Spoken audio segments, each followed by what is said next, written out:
this Blue Beetle, this was a sad situation because I think we knew, like, when like the Flash bombed, it became real, and then when Indiana Jones bombed, it became really obvious. It was like Blue Beetle didn't have a chance in hell, and the next one that feels like that is the Marvels. But I'm starting to, the people I heard from who actually saw the Blue Beetle were like, it was good. It's just, it wasn't new. It didn't really bring anything to the table and it was pretty generic. And I'm like, I gotta tell you, even just hearing that, I'm like, I got no appetite for a generic superhero movie.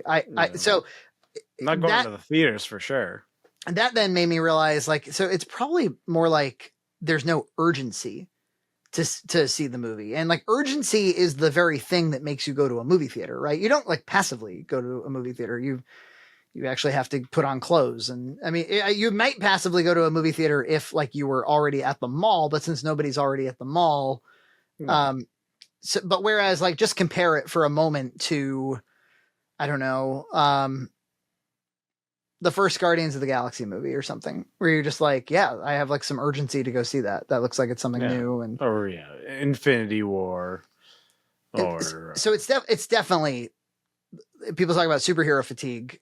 Obvious, like I think audiences are done with it, and I think that the success of like Top Gun, Barbie, Oppenheimer, what else has been like kind of like Mario. More success? Yeah, Mario, of course.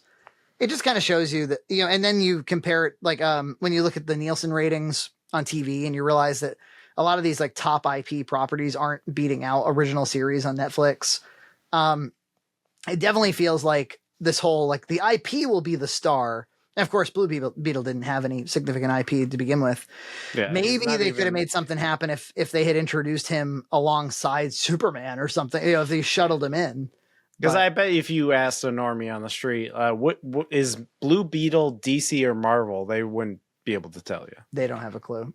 That's that. It just seems, it seems obvious that like superhero movies, I would say, are done, but there's nothing in this world that's done forever. Superhero movies have been done before. They've at this point they're running on fumes. I think if the studios are smart at all, they'll kind of realize, like, I guess we just shouldn't really make them. People clearly don't want to see them. And I've heard analyses that are like, Marvel's failure is harming DC, which is true. It's like you just said, you're like, if people don't even know what's the difference, then they're not following the brand. They just know they're not really in the mood for superheroes. Yeah. And I heard somebody say like that DC was given a boost because of like Marvel's heyday. Yeah. So people were going to see those Snyder films because the Marvel films were so good. And when they're both stinking, nobody's going to see them. Yeah. It's like, in the wrestling days, like people would watch WCW and WWE. Oh yeah. And then like, you go through a period when WWE is the only one, you go through periods where nobody's watching it. And it just kind of, there's a reason that Barbenheimer was successful. There was an urgency to go to the theater that weekend, right? Yeah, because there was the meme aspect, the community aspect. Yeah. You wanted to be a part of it. Yeah. You wanted to take your selfie in the Barbie box. So I would say that if superhero movies are to make a return, it doesn't seem like Disney's positioned anywhere near able to do that. No. I don't know when Superman Legacy is meant to come out, but that feels to me like the wise move would be like, wait 3 to 5 years, like some serious distance from this whole thing. And then you could almost try to reintroduce the superhero movie to audiences through it. And if they were successful, then they could basically have their own Marvel run. Yeah. And of course, everything's still on strike now. So we're going to have maybe a self-imposed wait. Yeah. It's fine by me. Yeah, it's fine. I'm fine with it. Dune was just delayed, which is, kind of I want to see Dune as soon as possible. And I'll even go see it in the theater.